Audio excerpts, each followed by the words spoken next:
Hi, ಇತ್ತೀಚೆಗೆ ನಾನು ತುಂಬ ಜನರಲ್ಲಿ ನೋಡ್ತಾ ಇರೋದು ಡ್ಯಾಂಡ್ರಫ್ ತುಂಬ ಆಗ್ತಿದೆ. ಸಣ್ಣ ಮಕ್ಕಳಿಂದ ಹಿಡ್ಕೊಂಡು ಬಾಯ್ಸ್ ಆ್ಯಂಡ್ ಗರ್ಲ್ಸ್ ಎಲ್ಲರಿಗೂ. ಸೊ ಅದಕ್ಕೆ ಏನು ಸೊಲ್ಯೂಷನ್ ಅಂತ ಕೇಳಿದ್ರು. ಸೊ ಅದನ್ನು ವಿಡಿಯೋ ಪೂರ್ತಿಯಾಗಿ ನೋಡಿ ನಾನು ಅದಕ್ಕೆ ಟಿಪ್ಸ್ ಕೂಡ ಹೇಳ್ತೀನಿ. ಫಸ್ಟ್ ಆಫ್ ಆಲ್ ಯಾಕಾಗುತ್ತೆ ಡ್ಯಾಂಡ್ರಫ್, ಹೇಗೆ ಅವಾಯ್ಡ್ ಮಾಡ್ಬೋದು ಅನ್ನೋದಕ್ಕೆ ಇಲ್ಲಿ ಹೇಳ್ತಾ ಇದ್ದೀನಿ ನಾನು ಇವಾಗ ಸದ್ಯಕ್ಕೆ. ಏನಪ್ಪಾ ಅಂತಂದ್ರೆ, ನೀವು ಆಯಿಲ್ ಹಚ್ಕೊಂಡು ಹೊರಗಡೆ ಹೋಗೋದ್ರಿಂದ ಧೂಳಿಗೆ ಅದು ಡ್ಯಾಂಡ್ರಫ್ ಆಗುತ್ತೆ. ಮತ್ತೆ ನೀವು ಆಯಿಲ್ ಹಚ್ಕೊಳ್ಳೋದಾದ್ರೂ ಕೂಡ ವೀಕ್ಲಿ ಟಾಯ್ಸ್ ಹಚ್ಚಿದ್ರು ಒಂದು ಹಾಫ್ ಆನ್ ಅವರ್ ಹಚ್ಚಿ ಮಸಾಜ್ ಮಾಡಿ ಸ್ಟೀಮಿಂಗ್ ಮಾಡಿಕೊಂಡು ಮತ್ತೆ ನೀವು ವಾಶ್ ಮಾಡಿಬಿಡ್ಬೇಕು. ಅದರಿಂದ ನಿಮಗೆ ಕಂಟ್ರೋಲಿಗೆ ಬರುತ್ತೆ. ಮತ್ತು ನೀವು ತುಂಬ ಜಾಸ್ತಿ ನಿಮಗೆ ಸ್ಕ್ಯಾಲ್ಪಿಗೆ ಡ್ಯಾಂಡ್ರಫ್ ಆಗಿರೋರಿಗೆ ಮನೆಯಲ್ಲೇ ಯೂಸ್ ಮಾಡುವಂಥ, ಅಡುಗೆಗೆ ಯೂಸ್ ಮಾಡುವಂಥ ಹುಣಸೆ ಹಣ್ಣನ್ನ ತಗೊಳ್ಳಿ.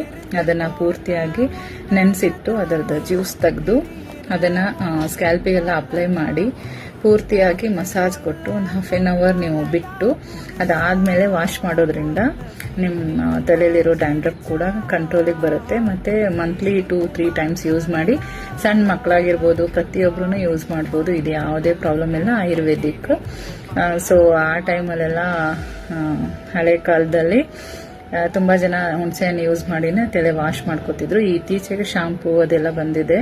ಹೆಚ್ಚಾಗಿ ಕೆಮಿಕಲ್ ಇರೋದ್ರಿಂದ ನೀವು ಯಾವುದೇ ಶಾಂಪೂ ಯೂಸ್ ಮಾಡಿ ಆದಷ್ಟು ಆಯುರ್ವೇದಿಕ್ ಶಾಂಪೂಗಳನ್ನ ಯೂಸ್ ಮಾಡಿ. ಯಾಕಂದ್ರೆ ಆಯುರ್ವೇದಿಕ್ ಅಲ್ಲಿ ಕೆಮಿಕಲ್ ಇಲ್ಲ ಅಂತ ನಾನು ಹೇಳಲ್ಲ, ಇರುತ್ತೆ. ಬಟ್ 20% 30% ಆದರೂ ಅಟ್ಲೀಸ್ಟ್ ನಿಮಗೆ ಪ್ಯೂರಿಟಿ ಸಿಗುತ್ತೆ ಅನ್ನೋಕ್ಕೋಸ್ಕರ ನಾನು ಹೇಳ್ತಿದ್ದೀನಿ. Thank you.